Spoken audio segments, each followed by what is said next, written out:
আসসালামু আলাইকুম প্রিয় দর্শক, আপনারা সবাই কেমন আছেন? আশা করি ভালো আছেন। আমিও আল্লাহর রহমতে ভালো আছি। আমি সাইফুল ইসলাম মাসুম। আমার চ্যানেল ফিউচার লাইফের পক্ষ থেকে আপনাদের জানাচ্ছি আন্তরিক শুভেচ্ছা ও অভিনন্দন। যারা ফেসবুক থেকে দেখছেন তাদের কাছে অনুরোধ রইল, আমার পেজটি এখনই লাইক, ফলো এবং বন্ধুদের সাথে ভিডিওটি শেয়ার করবেন। যারা ইউটিউব থেকে দেখছেন তাদের কাছে অনুরোধ রইল, আমার চ্যানেলটি এখনই সাবস্ক্রাইব করুন, পাশে থাকা বেল আইকনটি প্রেস করুন, যাতে করে সবার আগে ভিডিওটি আপনার কাছে পৌঁছে যায়। চলুন এখন মূল ভিডিওটি শুরু করা যাক।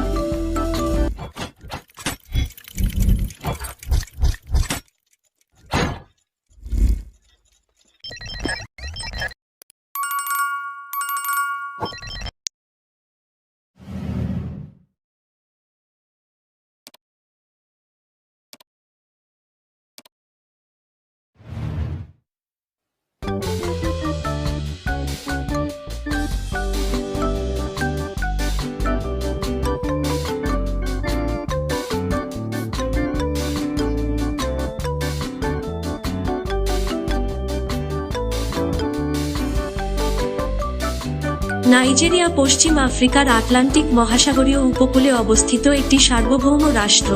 এর পূর্ণ সরকারি নাম নাইজেরিয়া যুক্তরাষ্ট্রীয় প্রজাতন্ত্র। এর পশ্চিম সীমান্তে বেনিন, উত্তরে নাইজার বা নিজের, উত্তর পূর্বে চাদ, পূর্বে ক্যামেরুন এবং দক্ষিণে আটলান্টিক মহাসাগর তথা গিনি উপসাগর। এর আয়তন 9,23,768 বর্গ কিলোমিটার। আয়তনের বিচারে এটি পশ্চিম আফ্রিকার বৃহত্তম রাষ্ট্র। 2019 সালের প্রাক্কলন অনুযায়ী এখানে প্রায় 20 কোটি 60 লক্ষ লোকের বাস। নাইজেরিয়া আফ্রিকার সর্বাধিক জনবহুল ও বিশ্বের সপ্তম সর্বোচ্চ জনবহুল রাষ্ট্র। আফ্রিকা মহাদেশের প্রতি 6 জনের একজনই নাইজেরীয়। দেশের কেন্দ্রভাগে পরিকল্পিতভাবে নির্মিত আবুজা নগরীটি নাইজেরিয়ার রাজধানী, তবে দক্ষিণ পশ্চিম কোণে আটলান্টিক উপকূলের উপরে অবস্থিত লেগোস দেশটির বৃহত্তম নগরী। কানো, ইবাদান, কাদুনা, বেনিন নগরী ও পোর্ট হারকোর্ট অন্যান্য কয়েকটি প্রধান নগরী। নাইজেরিয়া 36টি অঙ্গরাজ্য ও কেন্দ্রীয় রাজধানী অঞ্চল নিয়ে গঠিত একটি যুক্তরাষ্ট্রীয় প্রজাতন্ত্র, যেখানে দ্বিপাক্ষিক আইনসভা আছে। রাষ্ট্রপতি শাসিত শাসন ব্যবস্থায় রাষ্ট্রপতি একই সাথে রাষ্ট্র ও সরকারের প্রধান। নাইজেরিয়াকে 4টি ভৌগোলিক অঞ্চলে ভাগ করা যায়। নাইজেরিয়ার সামুদ্রিক উপকূলীয় বেষ্টনী অঞ্চলটি উপহ্রদ ও জলাভূমিতে পূর্ণ ও প্রায় 15 কিলোমিটার প্রশস্ত। নাইজার ব-দ্বীপ এলাকাতে এর প্রশস্ততা আরও বেশি। এর উত্তরে আছে পাহাড়ি ক্রান্তীয় অতিবৃষ্টি অরণ্য অঞ্চল। এরও উত্তরে দেশের অনেকগুলি উচ্চ মালভূমি আছে, এদের মধ্যে কেন্দ্রীয় নাইজেরিয়ার জোস মালভূমি ও উত্তর পূর্বের বিউ মালভূমিটি উল্লেখ্য। মালভূমির মধ্যবর্তী নিম্নভূমিগুলি মূলত কিছু প্রধান নদীর অববাহিকা। নাইজার নদী ও বেনুয়ে নদী এদের মধ্যে সবচেয়ে গুরুত্বপূর্ণ। মালভূমিগুলি উত্তরে নেমে গিয়ে সাভানা তৃণভূমি ও অর্ধ ঊষর সমভূমিতে পরিণত হয়েছে। দেশের উত্তর পূর্ব সীমান্ত বরাবর চাদ হ্রদ অবস্থিত। পূর্ব মধ্য নাইজেরিয়াতে ক্যামেরুনের সাথে সীমান্তের কাছে আদামাওয়া মালভূমিতে নাইজেরিয়ার সর্বোচ্চ বিন্দু দিমলাং পর্বত অবস্থিত। নাইজেরিয়া জলবায়ু উষ্ণ, এখানে বর্ষাকাল ও শুষ্ক ঋতু আছে। দক্ষিণ নাইজেরিয়ার জলবায়ু প্রায় সারা বছরই গরম, আর্দ্র ও বৃষ্টিবহুল থাকে। উত্তরের অপেক্ষাকৃত শুষ্ক অঞ্চলটিতে উষ্ণ বর্ষা ঋতু আছে। মধ্যভাগের উচ্চভূমিগুলির তাপমাত্রা অপেক্ষাকৃত শীতল। উপকূলীয় অঞ্চলটিতে ম্যানগ্রোভ অরণ্যের দেখা মেলে। দেশের দক্ষিণ পশ্চিম ভাগে ক্রান্তীয় অতিবৃষ্টি অরণ্যগুলি অবস্থিত। দেশের মধ্যভাগে উচ্চ মালভূমিগুলিতে জঙ্গল ও বিস্তীর্ণ উন্মুক্ত সাভানা তৃণভূমি অবস্থিত। উত্তরের জলবায়ু অপেক্ষাকৃত শুষ্ক এবং এখানে ঘাস ও বিচ্ছিন্নভাবে গাছ জন্মে। নাইজেরিয়াতে একদা বহু অ্যান্টিলোপ, হরিণ, জিরাফ, হায়না, সিংহ, চিতাবাঘ ও হাতির বাস ছিল। এছাড়া এখানে বিভিন্ন প্রজাতির বানর, গরিলা ও শিম্পাঞ্জি বাস করত। এদের সিংহভাগই বর্তমানে জাতীয় উদ্যানগুলিতে বাস করে। নাইজেরিয়ার অন্যান্য বন্য প্রাণীর মধ্যে সাপ, কুমির, জলহস্তী, উট পাখি, সারস, টিয়া ও তুকান পাখির দেখা মেলে। নাইজেরিয়াতে 250টিরও বেশি নৃগোষ্ঠীর বাস, যাদের প্রতিটির নিজস্ব সংস্কৃতি, রীতিনীতি ও ভাষা আছে। এদের মধ্যে উত্তরে হাউসা 21% ও ফুলানি 11%। পশ্চিমের ইয়োরুবা 21% ও পূর্বের ইগ্বো 18%। চারটি বৃহত্তম জাতি বাকি জাতিগুলি জনসংখ্যার 29% গঠন করেছে। রাষ্ট্রীয় সংহতি ও যোগাযোগের সুবিধার জন্য ইংরেজিকে সরকারি ভাষা করা হয়েছে। তবে স্থানীয় যোগাযোগের মাধ্যম হিসেবে হাউসা ভাষা সবচেয়ে বেশি প্রচলিত। সব মিলিয়ে এখানে 500টিরও বেশি ভাষা প্রচলিত। নাইজেরিয়ার অর্ধেক জনগণ মুসলমান, যারা দেশের উত্তর ভাগে বাস করে, ও প্রায় 40% খ্রিস্টান, যারা দেশের দক্ষিণাংশের অধিবাসী। এছাড়া ইগ্বো ও ইয়োরুবা সহ আরও কিছু জাতির মধ্যে ঐতিহ্যবাহী আদিবাসী আফ্রিকান ধর্মগুলিও প্রচলিত 10%।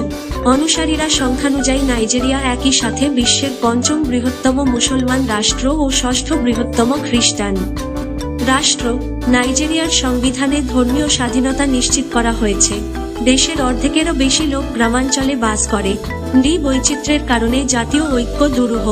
উত্তর নাইজেরিয়ার মুসলমান প্রধান অঞ্চলটিতে ইসলামী শরিয়া আইন প্রবর্তনের চেষ্টা চলছে। এর পক্ষে বোকা হারাম নামের একটি জঙ্গিবাদী দল বোমা বিস্ফোরণ, হত্যাকাণ্ড, অপহরণ ইত্যাদির মতো নাশকতামূলক কর্মকাণ্ডের মাধ্যমে উত্তর নাইজেরিয়াতে একটি ইসলামী রাষ্ট্র প্রতিষ্ঠার চেষ্টা চালাচ্ছে। দক্ষিণ নাইজেরিয়াতে নারীদের অর্থনৈতিক স্বাধীনতা অপেক্ষাকৃত বেশি। সেখানেও নাইজার নদীর দ্বীপে খনিজ তেল সমৃদ্ধ অঞ্চলের কিছু প্রতিবাদী গোষ্ঠী তেল রপ্তানি করে প্রাপ্ত সম্পদের অংশ দরিদ্র জনগণকে দেবার জন্য দাবি করে আসছে। তেল বিক্রি করে প্রাপ্ত অর্থ দিয়ে নাইজার দ্বীপ এলাকাতে তেল উত্তোলন ও পরিশোধনের ফলে সৃষ্ট পরিবেশগত সমস্যাগুলির সমাধান করার ব্যাপারেও স্থানীয় জনগণ দাবি করে চলেছে। নাইজেরিয়াতে একটি উন্নয়নশীল মিশ্র অর্থনীতি ব্যবস্থা বিদ্যমান। অর্থনীতি মূলত খনিজ তেল উৎপাদন ও কৃষি নির্ভর। নাইজেরিয়ার দক্ষিণ ভাগে নাইজার নদীর দ্বীপ অঞ্চলে খনিজ তেল ও প্রাকৃতিক গ্যাসের সমৃদ্ধ মজুদ আছে, যা আগামী বহু দশক ধরে ব্যবহার করা যাবে। 4টি বিশাল তেল পরিশোধনাগারের অধিকারী নাইজেরিয়া আফ্রিকার বৃহত্তম খনিজ তেল উৎপাদনকারী রাষ্ট্র। 1956 সালে প্রথম খনিজ তেল উৎপাদিত হয় এবং 2 দশকের মধ্যেই 1970-এর দশক থেকে পেট্রোলিয়াম উৎপাদন ও রপ্তানি দেশটির অর্থনীতির প্রধান খাতে পরিণত হয়। বর্তমানে দেশের রপ্তানির 95% খনিজ তেল। নাইজেরিয়ার খনিজ তেলে গন্ধকের পরিমাণ কম বলে এর মান উচ্চ। এটি বিমানের জ্বালানি হিসেবে ব্যবহার করা হয়। এছাড়া কয়লা ও রাং বা টিন নামক ধাতুর মজুদও আছে এখানে। তেলের উপরে অতিনির্ভরশীলতা নাইজেরিয়ার অর্থনীতির জন্য বিপজ্জনক পরিণামও ডেকে এনেছে, যেমন 1980-র দশকে বিশ্ববাজারে তেলের দাম কমে গেলে দেশটির অর্থনীতি ব্যাপক ক্ষতিগ্রস্ত হয়। তখন থেকে তেলের উপর নির্ভরশীলতা কমাতে ও অন্যান্য পণ্য উৎপাদন বাড়াতে উদ্যোগ নেওয়া হয়। সাম্প্রতিক কালে নাইজেরিয়ার সর্বত্র বিপুল পরিমাণে রপ্তানিমুখী শস্য উৎপাদনের লক্ষ্যে বিশাল বিশাল কৃষিপণ্য বাগান বা প্ল্যান্টেশন সৃষ্টি করা হয়েছে। এই বাগানগুলিতে আধুনিক কৃষিযন্ত্র ব্যবহার করে শস্য বুনন, ফলন ও প্রক্রিয়াজাতকরণ সম্পন্ন করা হয়। এভাবে তুলা, কফি, চা, চিনি ও তৈলাক্ত পাম উৎপাদন করা হয়। পাম ফলের শ্বাস থেকে যে তেল পাওয়া যায় তা দিয়ে রান্নার পাশাপাশি মার্জারিন, সাবান, মোমবাতি ও রং প্রস্তুত করা যায়। নাইজেরিয়া বিশ্বের অন্যতম বৃহত্তম পাম তেল উৎপাদনকারী দেশ। এছাড়া নাইজেরিয়া আন্তর্জাতিক বাজারে কোকো বীজ ও প্রাকৃতিক রবার রপ্তানি করে। রপ্তানিমুখী কৃষিপণ্য বাগানের বাইরেও বহু সংখ্যক নাইজেরীয় কৃষক নিজস্ব ক্ষুদ্র ক্ষুদ্র খামারে কাজ করে। তারা মাংস উৎপাদনের জন্য ছাগল, ভেড়া, শূকর ও গবাদি পশুপালন করে। এছাড়া তারা সনাতনী পদ্ধতি লাঙ্গল, কোদাল, নিড়ানি ইত্যাদি সরল উপকরণ দিয়ে জোয়ার, মিষ্টি আলু, কাসাভা নামের মূল, ভুট্টা, ধান ও অন্যান্য শস্যের আবাদ করে। ক্ষুদ্র কৃষকেরাও কোকো, তৈলাক্ত পাম, রবার ও চীনাবাদামের মতো অর্থকরী ফসলের চাষ করে থাকে। এছাড়া সামুদ্রিক মৎস্য শিকার ও কাঠকাটাও গুরুত্বপূর্ণ 2টি অর্থনৈতিক কর্মকাণ্ড। শিল্প খাতের গুরুত্ব ধীরে ধীরে বৃদ্ধি পাচ্ছে।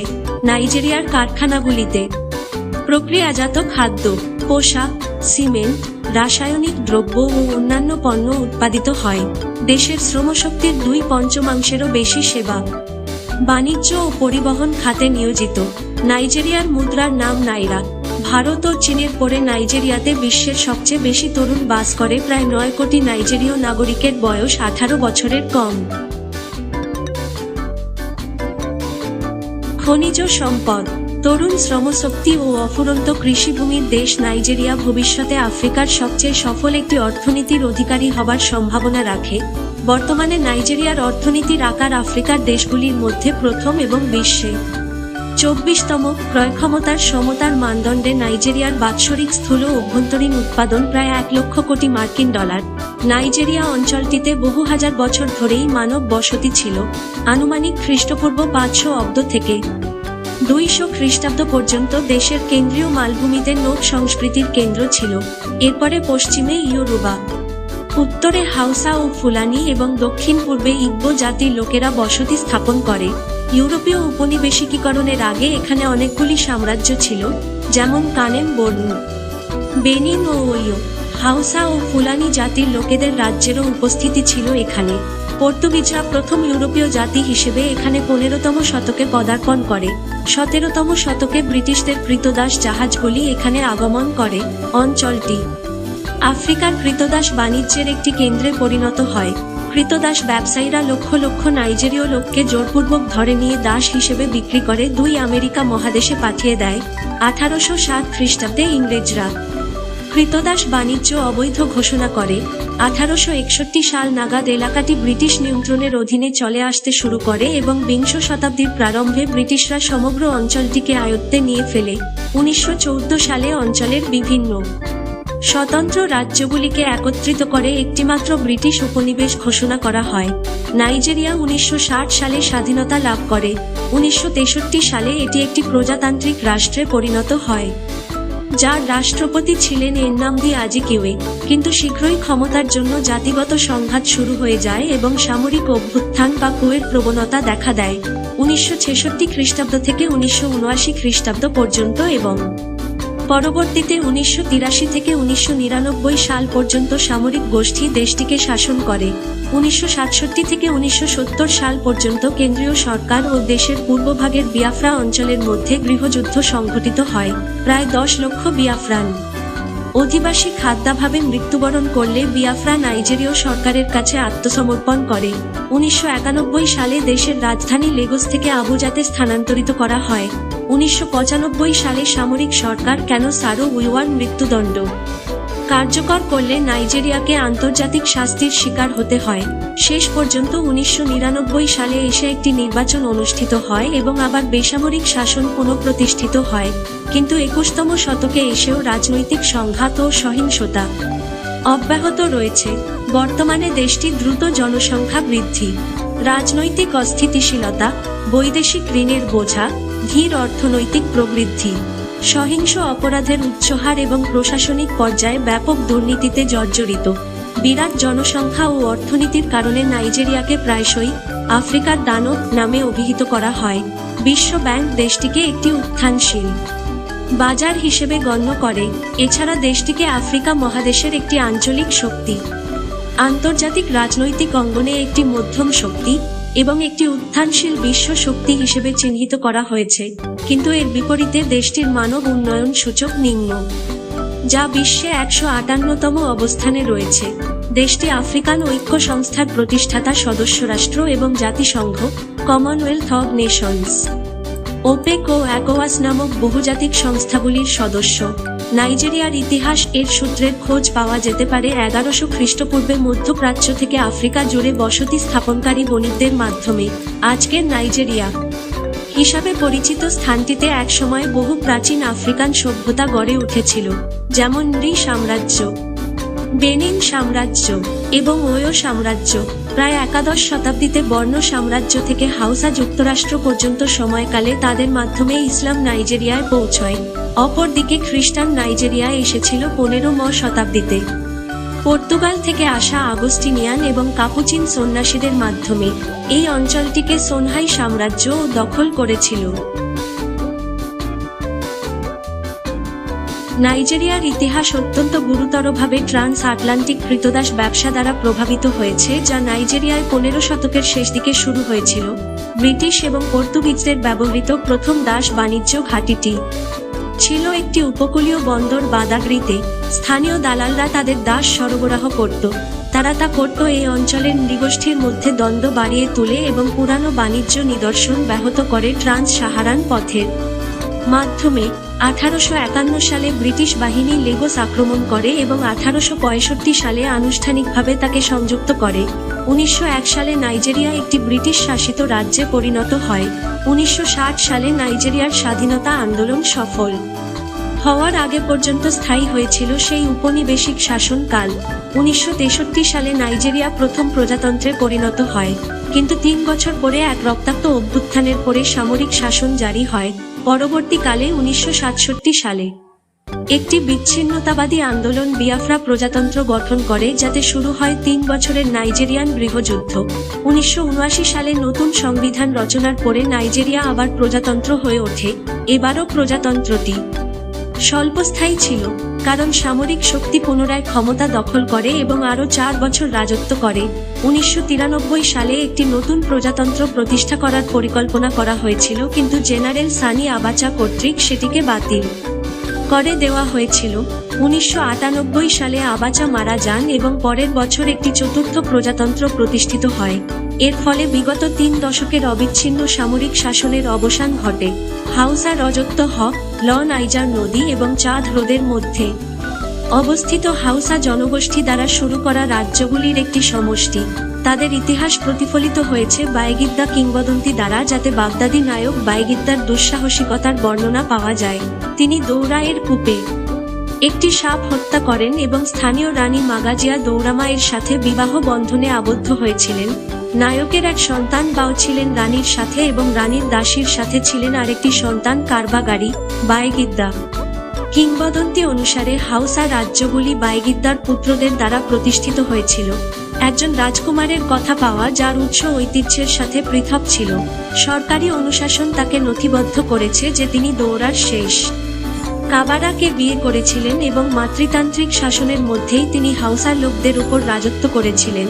সমসাময়িক ঐতিহাসিক পণ্ডিতরা এই কিংবদন্তিকে আফ্রিকার সেই অঞ্চলের অনেকের মতোই রূপক হিসাবে দেখেন, যা সম্ভবত কোনো বড় ঘটনা যেমন ক্ষমতাসীন রাজবংশের পরিবর্তনের মতো ঘটনার ইঙ্গিত দান করে। নাইজেরিয়া নাম শব্দটি দেশটির ভেতর দিয়ে প্রবাহিত নাইজার নদী থেকে এসেছে। নামটি 19 শতকের শেষে ফ্লোরা শ গঠন করেন। দেশের নাম সম্পর্কে আর তেমন কিছু জানা যায় না। ইউরোপীয় উপনিবেশবাদের পর থেকে তুয়ারেগ শব্দটির পরিবর্তে এই শব্দটির ব্যবহার চালু হয়। পশ্চিম ব্লকের ইফ এবং ওয়ো দেশগুলিও নাইজেরিয়া বিশিষ্ট রেসপেক্টিভলি এর নিরেশ ছিল। প্রায় 700 থেকে 900 এবং 1400 লাইবেলিয়েন্স ইয়োরুবা পৌরাণিক দোলায় শোয়ান হয়েছে মানব জাতি এবং সাজসজ্জাকে। শোর 60টি অন্যান্য প্রেডটস অন্যান্য সিভিলাইজেশন ছিল। দক্ষিণ পশ্চিম নাইজেরিয়া আরেকটি বিশিষ্ট রাজ্য বেনিন কিংডম, যার ক্ষমতা 15 এবং 19 শতকের মধ্যে স্থায়ী ছিল। স্প্যানিশ ফার ইকো তাদের ডোমিনেন্স সুপরিচিত সিটি পৌঁছেছে হয়। চিঠি বি পরহ গেছে লেগোস নামে নামকরণ করা হয়। দক্ষিণ পূর্ব নাইজেরিয়া ইগ্বো মানুষের এনআরআই রাজ্যে 1911 পর্যন্ত 10ম শতাব্দীর প্রায় বিতর্কিত তারিখ থেকে উদিত এবং অনাবাসী ভারতীয় শহর ইগ্বো সংস্কৃতির ভিত্তি হিসেবে বিবেচনা করা হয়। উপরন্তু ঠিক নাইজেরিয়া সংস্কৃতি নর্থ সেন্ট্রাল অঞ্চল বিভাগের 6 BKC তারিখগুলি এই সংস্কৃতি থেকে বিখ্যাত ব্রোঞ্জ টেরাকোটা ভাস্কর্য মাথা কিছু বিশ্বজুড়ে দেখানো হয়েছে। নাইজেরিয়া 36টি রাজ্যে এবং একটি ফেডারেল ক্যাপিটাল টেরিটরিতে বিভক্ত, যা আরও 774 স্থানীয় সরকার এলাকায় বিভক্ত। নাইজেরিয়ার 5টি শহর রয়েছে, যার জনসংখ্যা মিলিয়নেরও বেশি। লাগোস, কানো, ইবাদান, বেনিন সিটি এবং পোর্ট হারকোর্ট। লাগোস হল আফ্রিকার বৃহত্তম শহর, যার জনসংখ্যা 12 মিলিয়ন। তার শহুরে এলাকায় জাতিসংঘের হিসাব অনুযায়ী 2021 সালে নাইজেরিয়ার জনসংখ্যা ছিল 21,34,01,323 জন।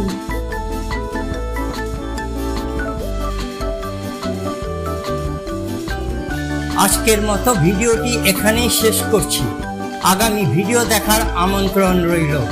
বন্ধুদের কাছে অনুরোধ রইল, ভিডিওটি ভালো লাগলে লাইক করুন, কমেন্টে আপনার মতামত জানান এবং বন্ধুদের সাথে ভিডিওটি শেয়ার করুন। আসসালামু আলাইকুম, আল্লাহ হাফেজ।